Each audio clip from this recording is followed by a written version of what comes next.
America ने Iran के 3 परमाणु ठिकानों पर हमला कर दिया है। यानी कि 15 दिन से पहले अमेरिका ईरान युद्ध में शामिल हो गया है। ईरान के सरकारी टीवी चैनल ने कहा है तीनों परमाणु ठिकानों को पहले ही खाली करा लिया गया था। इस वजह से न्यूक्लियर रेडिएशन का कोई खतरा नहीं। कि अमेरिका ने जो कुछ किया है वो अंतरराष्ट्रीय कानून का उल्लंघन है। वो अब हमें यह हक देता है कि हम सेल्फ डिफेंस में जो चाहें वो करें। शुरू से ईरान को लेकर क्या इरादा था, उसने चिंता नहीं की कि रूस क्या करेगा, चीन क्या करेगा। अब इन दो देशों को बताना होगा कि वे क्या करेंगे। ईरान पर अमेरिका का बम गिराना बहुत बड़ी घटना है। इसके जवाब में ईरान क्या करे? ईरान ने तुरंत पलट के आज सुबह हाइफा और तेल अवीव दोनों पर हमला किया है। अगर आप इजराइल के आज के अखबार देखेंगे तो बेचारे आज खुशी मनाना चाह रहे थे कि अमेरिका ने हमला किया है, लेकिन वो खबरें नीचे चली गई हैं, ऊपर आ गई हैं खबरें कि हाइफा और साथ में हमला जो हुआ है वो हुआ है तेल अवीव पर। दोस्तों, यकीनन अमेरिका के इस कदम को लेकर जबरदस्त बहस शुरू हो गई है। उनके न्यूज चैनल्स में इस बात को लेकर बहस हो गई है।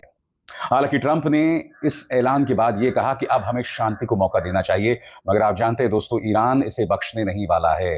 ईरान ने पहले ही चेतावनी दी थी, अमेरिका को कहा था कि अगर तुम युद्ध में शामिल होगे और अगर तुमने बुरी नजर डाली हमारे परमाणु ठिकानों पर, तो इसका तुम्हें खमियाजा भुगतना पड़ेगा। दोस्तों नमस्कार, स्वागत है आपका न्यूज लगभग एक और नए वीडियो में। दोस्तों, अमेरिका ने भी अब ईरान के ऊपर अटैक कर दिया है और ईरान के 3 परमाणु सैन्य जो ठिकाने ईरान के पास थे उसके ऊपर अटैक किया है, जबकि ईरान इस बात को पहले से ही जानता था और ईरान ने वहां से जो परमाणु बम बनाने की जो सामग्री थी उसे वहां से हटा लिया है, जिससे रेडिएशन फैलने का जो है खतरा नहीं है। लेकिन जिस तरह से AIM जो संस्था है उसने कहा है जो है कि किसी भी प्रकार का युद्ध हो लेकिन किसी भी परमाणु सैन्य ठिकानों पर जो है कि हमला नहीं होगा। लेकिन अमेरिका ने इसका बड़ा अपराध किया है और करते हुए जो है कि ईरान के परमाणु ठिकानों पर हमला किया है। जबकि दोस्तों, जिस तरह से अमेरिका ने ईरान के ऊपर अटैक किया है, ठीक इसका जवाब देते हुए इजराइल के जो एरिया हैं उस एरिया में बहुत बड़ा ब्लास्ट हुआ है और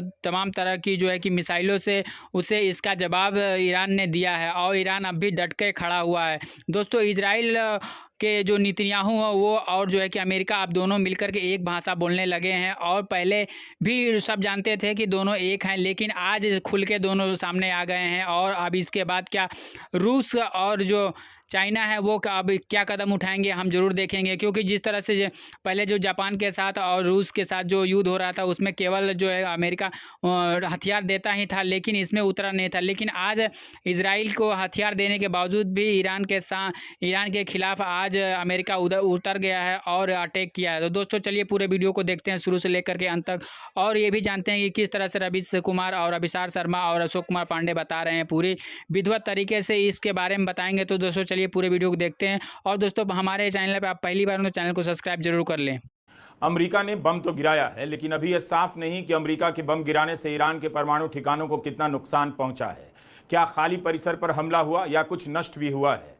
इस हमले में तीनों न्यूक्लियर प्लांट में काम करने वाले कितने लोग मारे गए? ईरान के बुशर प्लांट पर हमला नहीं हुआ है, जिसमें रूसी वैज्ञानिकों के काम करने की बात खुद रूस के परमाणु कॉरपोरेशन के अध्यक्ष ने की थी। क्या अमेरिका ने उन ठिकानों से खुद को दूर रखा जहां पर रूस के नागरिकों के होने की आशंका थी? मगर तीन प्लांट पर बम गिराना, उन्हें ध्वस्त करना, यह भी काफी है समझने के लिए कि अमेरिका का शुरू से ईरान को लेकर क्या इरादा था। उसने चिंता नहीं की कि रूस क्या करेगा, चीन क्या करेगा। अब इन दो देशों को बताना होगा कि वे क्या करेंगे। ईरान पर अमेरिका का बम गिराना बहुत बड़ी घटना है। इसके जवाब में ईरान क्या करेगा? आने वाले दिनों में मध्य पूर्व की हालत पर क्या असर पड़ेगा? भले न्यूक्लियर प्लांट को खाली करा लेने का दावा किया जा रहा है, लेकिन ईरान ने अमेरिका के हमले से इनकार नहीं किया है। इस हमले के बाद अमेरिका को संबोधित करते हुए राष्ट्रपति ट्रंप ने जिस तरह से ईरान के बारे में कहा है, उससे साफ है कि यह लड़ाई यहीं खत्म नहीं होगी और ना यहीं खत्म करने का इरादा लगता है। ट्रंप ने ईरान को आतंक का समर्थन करने वाला दुनिया का नंबर 1 देश कहा, मध्य पूर्व का बुली कहा, ईरान के बमों को सड़क छाप बम कहा और साफ साफ कहा कि अगर ईरान शांत नहीं हुआ तो इससे भी बड़ा हमला किया जाएगा। ट्रंप का यह भाषण बता रहा है कि वे ईरान पर हमला करने को लेकर कभी भी उलझन में नहीं रहे। उन्हें भी पता था, या कह सकते हैं कि नेतन्याहू को पता था कि ट्रंप को अब क्या क्या करना है और उसके बाद क्या क्या कहना है। बम गिराकर ट्रंप ने साबित कर दिया कि अमेरिका से ज्यादा इसराइल की चलती है। इसराइल अमेरिका को चलाता है। ट्रंप ने बम गिराने से पहले अमेरिकी कांग्रेस की मंजूरी लेने की जरूरत भी नहीं समझी। उन्हें पता था कि मंजूरी शायद ना मिलती। उन्होंने बम गिराने से पहले दुनिया के सामने ठोस सबूत भी नहीं रखे कि ईरान ने बम बनाया है या नहीं। युद्ध के विरोध पर चुनाव जीत कर आने वाले ट्रंप का यह बयान बता रहा है कि युद्ध के विरोध में उनके दिए गए सारे भाषण झूठ और कल्पना का लेबल पहनकर अमेरिका में टहल रहे हैं। ट्रंप ने अपने भाषणों को नकार दिया, उन्हें नकारना भी था। इसराइल ही अमेरिका की जनता है, इसराइल ही अमेरिका का पब्लिक ओपिनियन है और इसराइल का फैसला अमेरिका का फैसला है। Thank you very much. A short time ago, the U.S. military carried out massive precision strikes on the 3 key nuclear facilities in the Iranian regime: Fordo, Natanz, and Esfahan. Everybody heard those names for years as they built this horribly destructive enterprise. Our objective was the destruction of Iran's nuclear enrichment capacity and a stop to the nuclear. That was their specialty. Netanyahu और Trump के भाषण अब एक जैसे हो चुके हैं। Trump ने केवल बम गिराने की सूचना नहीं दी, बल्कि यह भी बता दिया कि वे ईरान को किस नजर से देखते हैं। ट्रंप ने कहा कि ईरान अमेरिका और इसराइल की मौत का ऐलान पिछले 40 साल से करता आ रहा है और सड़क छाप बमों के सहारे हमारे लोगों को घायल कर रहा है, मार रहा है। तो क्या अब भी न्यूक्लियर डील की संभावना बची है? जब अमेरिका ने प्लांट पर बम गिरा दिया तो किस हद से वह मध्यस्थता करेगा और ईरान से डील की बात करेगा? तो डील की बात का अब कोई मतलब नहीं लगता। ईरान ने एक तरह से अच्छा किया, डील को लेकर अमेरिका पर कभी भरोसा नहीं किया। इसराइल के प्रधानमंत्री बेंयामिन नेतन्याहू ने ट्रंप को बधाई भेजी है। कहा है, ईरान के न्यूक्लियर ठिकानों पर बम गिराने के आपके साहसिक फैसले के लिए बधाई। अमेरिका के इस शक्तिशाली प्रदर्शन से इतिहास बदल जाएगा। ट्रंप के इस कदम ने मध्य पूर्व में शांति और समृद्धि का नया रास्ता बना दिया है। नेतन्याहू ने कहा कि राष्ट्रपति ट्रंप और मैं अक्सर शक्ति से शांति लाने की बात करते रहे हैं। पहले शक्ति आती है और फिर शांति। Congratulations, President Trump.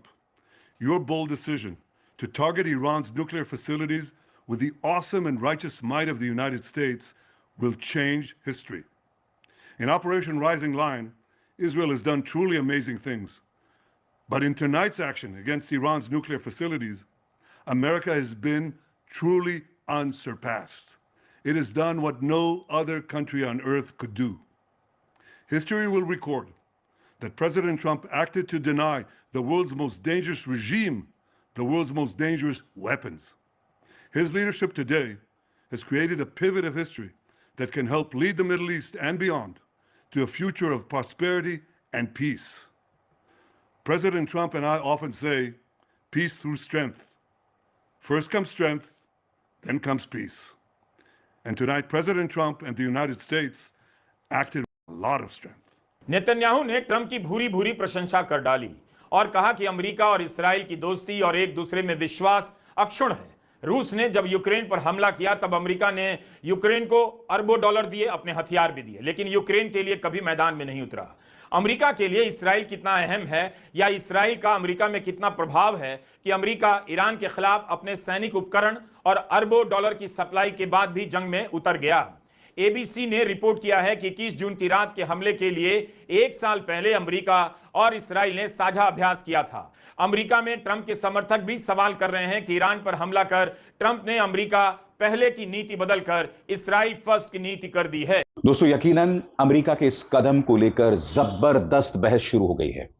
उनके न्यूज चैनल्स में इस बात को लेकर बहस हो गई है कि डोनाल्ड ट्रंप जो बार बार कहते थे कि America first, make America great again, खुद उनकी रिपब्लिकन पार्टी के कई लोग कह रहे थे कि हमें इस युद्ध में शामिल नहीं होना चाहिए, क्योंकि स्वाभाविक सी बात है, इस युद्ध में शामिल होकर इन 3 परमाणु ठिकानों पर हमला बोलकर कहीं ना कहीं अमेरिका जब इस युद्ध में शामिल हो रहा है तो उसे इसके परिणाम भुगतने पड़ेंगे, क्योंकि जैसे मैंने कहा, ईरान माफ नहीं करने वाला है।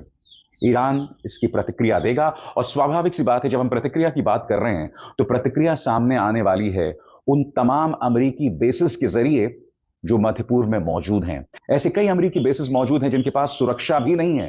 स्वाभाविक सी बात है, इसको लेकर जबरदस्त अफरा तफरी। ईरान ने तुरंत पलट के आज सुबह हाइफा और तेल अवीव दोनों पर हमला किया है।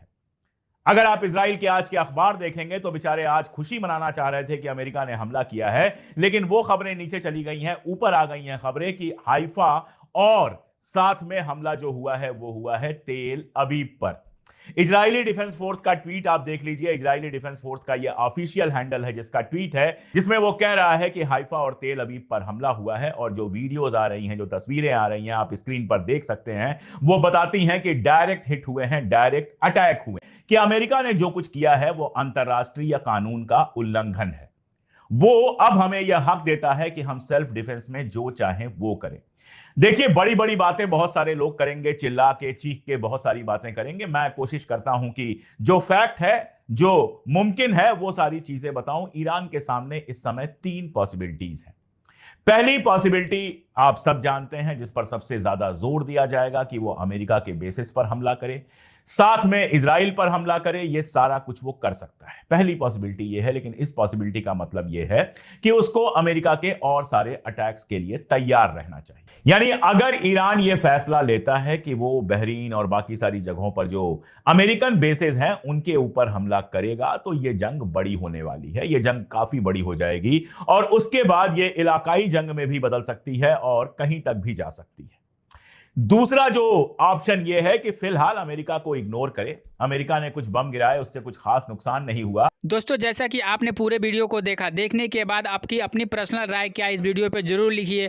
और साथ ही साथ जिस तरह से अमेरिका ने ईरान के 3 सैन्य ठिकानों पे हमला किया है और वहाँ जो परमाणु बम बनाने की जो सामग्री थी उसे ईरान ने पहले ही वहाँ से हटा दिया था, जिससे और उससे जो निकलने वाले रेडिएशन थे जिससे लोगों को नुकसान हो सकता था। लेकिन इससे पहले कि अमेरिका अटैक करता, ईरान ने अपने सैन्य ठिकानों से वो रेडिएशन जो था उसे वहाँ से हटा दिया था। हालांकि इससे ज़्यादा ईरान को नुकसान नहीं हुआ है, लेकिन फिर भी जिस तरह से अमेरिका ने ईरान के ऊपर अटैक किया है, उसका जवाब पलट करके अमेरिका को तो नहीं दिया, लेकिन इसके खिलाफ नेतन्याहू के जो ठिकाने हैं उसके ऊपर जो है कि हमला हुआ है। और जो इजराइल है उसके ऊपर ईरान ने आज ही बहुत तगड़ा विस्फोट किया है और कई तरह से जो है कि हमला शुरू कर दिया है। तो दोस्तों, आप देखना ये है कि क्या नेतन्याहू और अमेरिका के डोनाल्ड ट्रंप दोनों मिलकर के अगर ईरान के ऊपर अटैक करते हैं, तो ईरान साफ कह दिया है कि हम जो है कि इस बार अमेरिका को भी बकसने वाले हैं। लेकिन अभी तक तो इग्नोर कर रहा है अमेरिका को, लेकिन आने वाले समय में अगर ऐसा चलता रहा तो हो सकता है ये 3 देशों का युद्ध हो जाए, और हो सकता है ये रूस और जो है कि चाइना अगर इसमें उतर जाते हैं तो ये विश्व युद्ध की तरफ जाने की संभावना हो सकती है। क्योंकि जो भी हमला इस बार हुआ है वो जानबूझ करके जो परमाणु ठिकाना था उसके ऊपर किया गया है, जबकि ये कानूनन अपराध बताया जा रहा था।